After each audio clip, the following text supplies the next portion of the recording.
Epstein's explosive email trail just pulled another powerful name into the spotlight. Kimbal Musk, the Boulder restaurateur and brother of Elon Musk, now facing fresh scrutiny after newly surfaced messages revealed past contact with the convicted sex offender.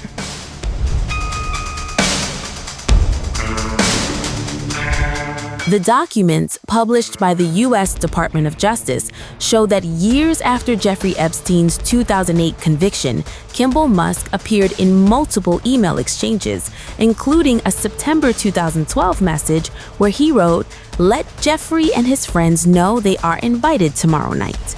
Epstein replied, "Can we organize Elon and Kimbal at the house?" A line now fueling intense scrutiny online. Another exchange sent to Epstein by associate Boris Nikolic included a controversial message referencing a redacted name with the line, "Kimbal really like redacted, we will need to distract the ex," with certain details withheld to protect a potential victim.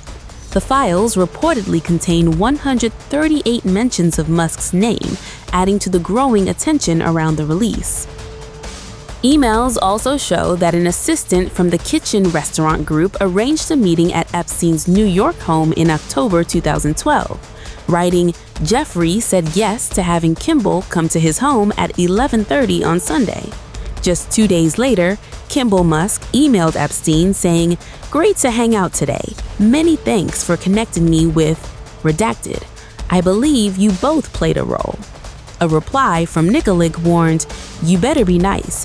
Jeffrey goes crazy when someone mistreats his girls/friends." But now, Kimbal Musk is pushing back. In a statement responding to the emails, he said, "This post is related to the Epstein files and why my name is in them. In 2012, I started dating a woman who was 30 years old. I met her through a friend. Epstein did not introduce us. My only meeting with that demon was in his New York office during the day. I never met with him again, and I never went to his island.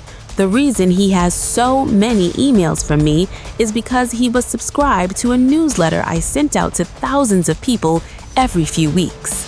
My heart goes out to the many victims of Jeffrey Epstein, as it does for all who have suffered any kind of sexual abuse or harassment." Further emails show Epstein invited Musk to his private island in January 2013, an invitation Musk declined, replying, "Maybe in the spring." According to reporting by 9 News, communications appeared to end in early 2013, with no further exchanges found after that period. And while Kimbal Musk insists he distanced himself long ago, one detail continues to echo through the files. Elon Musk's name also appeared in many Epstein mails. Jeffrey Epstein is dead. But the shadow he cast over power, science, and secrecy is still very much alive.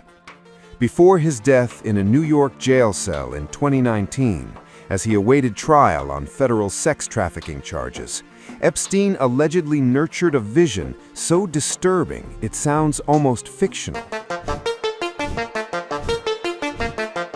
According to multiple accounts cited by the New York Times, Epstein wanted to use his wealth, his land, and his influence to propagate his own DNA, creating what some who heard him privately called a super race.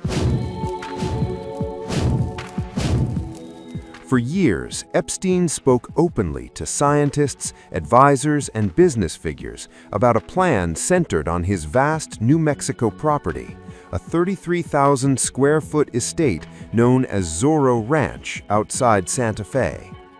There, he allegedly imagined a baby ranch where women would be inseminated with his sperm and give birth to his children. There is no evidence the plan was ever carried out. There is also no clear indication it would have been illegal, but those who heard it described the idea as chilling, unrealistic, and profoundly unsettling. Epstein's obsession was rooted in transhumanism, a loosely defined movement that seeks to enhance human capabilities through science, genetic engineering, and technology. Critics have long warned that parts of this thinking echo eugenics, the discredited belief that humanity can be improved through selective breeding, an ideology once embraced and weaponized by the Nazis. At the same time, Epstein was facing allegations of trafficking girls as young as 14. He pleaded not guilty. Investigators later showed he routinely exaggerated his wealth, inflated his scientific credentials, and misrepresented his role in finance. Yet money and persistence opened doors. And those doors led to the very top of science. Epstein embedded himself among elite researchers, Nobel laureates, celebrated physicists, evolutionary biologists, genetic engineers. He funded conferences, underwrote research, and hosted lavish salons where ideas were debated over fine wine and expensive meals.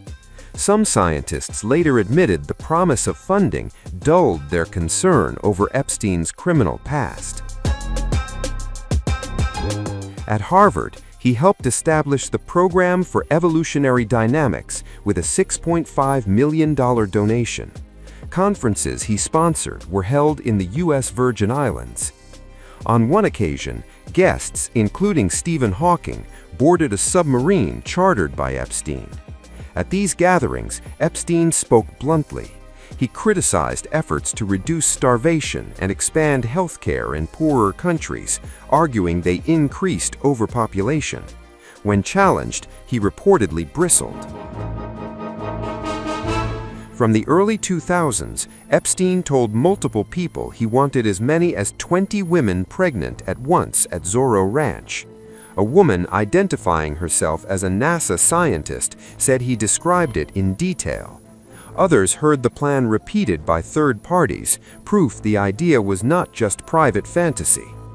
Epstein even spoke of preserving his own body through cryonics, hoping science might one day revive him. One associate said Epstein wanted his head and his penis frozen. Whether Epstein ever fathered children remains unresolved. Recently released Justice Department files reference claims by a woman who says she gave birth as a teenager and that the baby was taken from her moments later. The allegation has not been independently verified.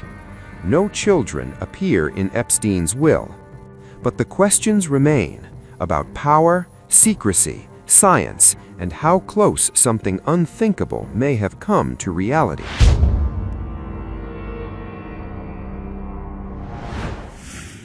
Shockwaves after Tibetan spiritual leader the Dalai Lama found a mention in Epstein files.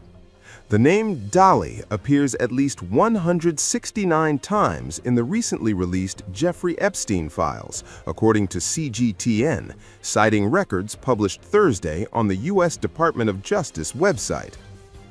The references appear across multiple documents, including personal emails and the index of a book titled Massage for Dummies, which was included as a scanned document in an earlier file release.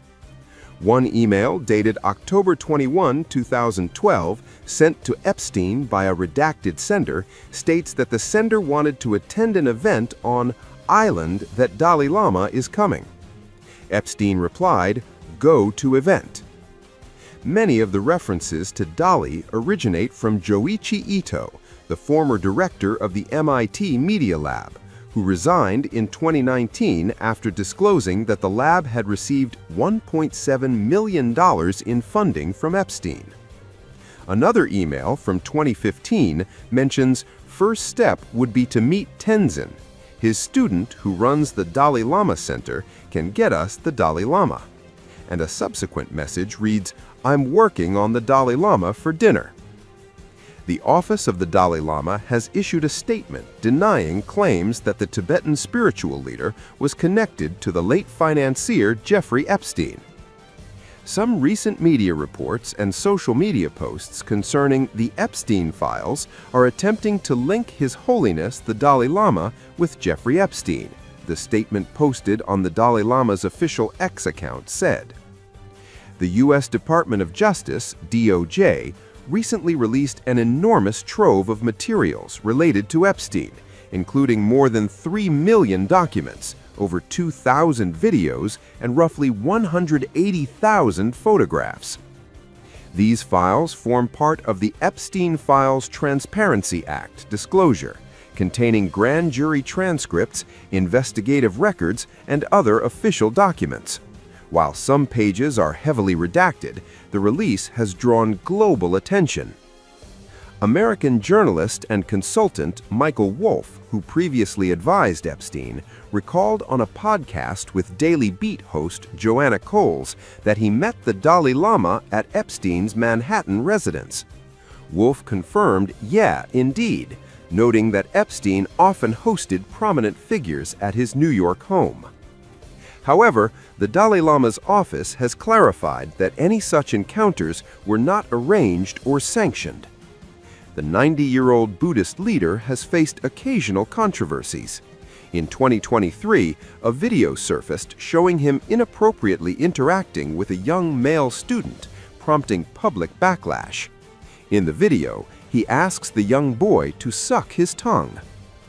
Recently, the Dalai Lama won Grammy for his audiobook, Meditations, The Reflections of His Holiness, the Dalai Lama.